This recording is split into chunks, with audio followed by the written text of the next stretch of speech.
bonjour. Bonjour. Je vous présente Michel. Et en fait, là, j'étais en séance, on vient de terminer une super séance, c'est top, top. Et au début de ma séance, je viens toujours avec ma petite poubelle magique et je dis on va jeter nos douleurs, nos soucis. Bien sûr, ça c'est le pouvoir de l'intention. Puis il y a une dame qui a dit oh non, ça marche pas, j'y crois pas. Et je leur ai parlé du docteur Joe Dispenza qui a guéri sa colonne vertébrale en fait entièrement par la pensée. Et Michel, à la fin, vient de me partager son ressenti aussi et son expérience par rapport à ça. Voilà, ben c'est simple. Après avoir fumé tant et tant d'années, il y a eu un moment, il a fallu dire que je m'arrête. Et j'ai pas pu arrêter par les choses qu'il y avait à l'heure actuelle, l'acupuncture, les ceci, les cela, enfin plein de trucs à vous faire prendre de l'argent, c'est tout ce que ça pouvait faire. Alors j'ai décidé par moi-même de dire, dans ma tête, à chaque fois que je vais fumer, je vais me dire, c'est dégueulasse, c'est un tu, ça fait... Je l'écrase. Voilà, et c'est ça qui est intéressant dans sa posture, c'est qu'en fait, il s'est conditionné, il a conditionné son cerveau, donc la puissance du mental, à dire non, c'est plus pour moi. Exact.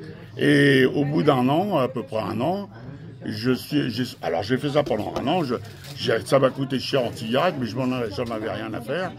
Au bout d'un an, je me suis dit, bon, bah maintenant, il faut penser à... Ma femme me disait, mais t'as pas de volonté, t'as pas ceci, t'as pas cela. J'ai dit, laisse-moi faire, c'est moi qui pilote. Et un jour, il y avait une réunion de famille, ce jour-là, il y avait personne qui fumait. Je suis sorti dans mon garage, j'ai viré les cendriers, les machins, tout ce qui allait avec la fumée. Ouais. Et de ce jour-là, j'ai jamais refumé. Et puis vous me disiez que pourtant vous aviez vécu des choses qui auraient pu vous donner envie de recommencer. Voilà, exactement. J'ai eu des problèmes où j'aurais pu plonger dans la cigarette, mais alors pas du tout. Donc comme quoi le pouvoir du mental, il est hyper fort. Ah ouais, non, et si on se conditionne en disant oui, c'est pas bon pour moi et j'en veux plus, bah c'est là que ça marche. Voilà, en fait. enfin moi ça a marché. Hein. Voilà. Et puis il n'y a pas eu de rejet, il n'y a pas eu... ça y est, c'est parti. Dans ma tête, il y a quelque chose qui est parti. Une cassette, j'en sais rien. Ouais. Et alors, en fait, c'est très intéressant parce qu'au niveau des neurosciences, c'est qu'en fait, la pensée entraîne les sentiments. Voilà. Les sentiments entraînent les actions, en fait, après. Ouais. Vous voyez enfin, et c'est comme ça qu'on arrive au bout. Et c'est comme ça. Voilà, donc il s'est conditionné en disant c'est dégueulasse. Et mais du coup, c'est fini. Il faut le faire assez longtemps quand même. Hein.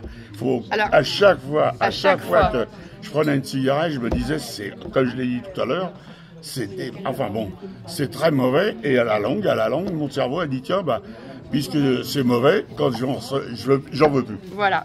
Et vous voyez, il a tourné ça, il a pas dit je n'aime, enfin il a tourné ça, il a enlevé le négatif en fait. Il a directement c'est mauvais ou c'est dégueulasse. Il a pas dit ce n'est pas bon, parce que si il avait dit ce n'est pas bon, le cerveau en aurait entendu exactement, bon. Non, mais parce que de fumer c'est bien gentil, mais quand on est jeune, on fume, on veut faire comme tout le monde. Et à partir de ce moment-là, même à l'époque où j'ai commencé à fumer, tout le monde fumait. Même le président de la République. C'est la mode. Bon, merci beaucoup Michel pour le partage de votre expérience. Voilà, quand on dit, quand on veut, on peut. Oui. Pas partout quand même. Si, partout, si. Si. Non, on va pas aller plus loin. La suite au prochain épisode. Allez, on vous fait des bisous, bonne fin de journée. J'ai essayé, mais non, c'est pas. À bientôt. Allez, au revoir.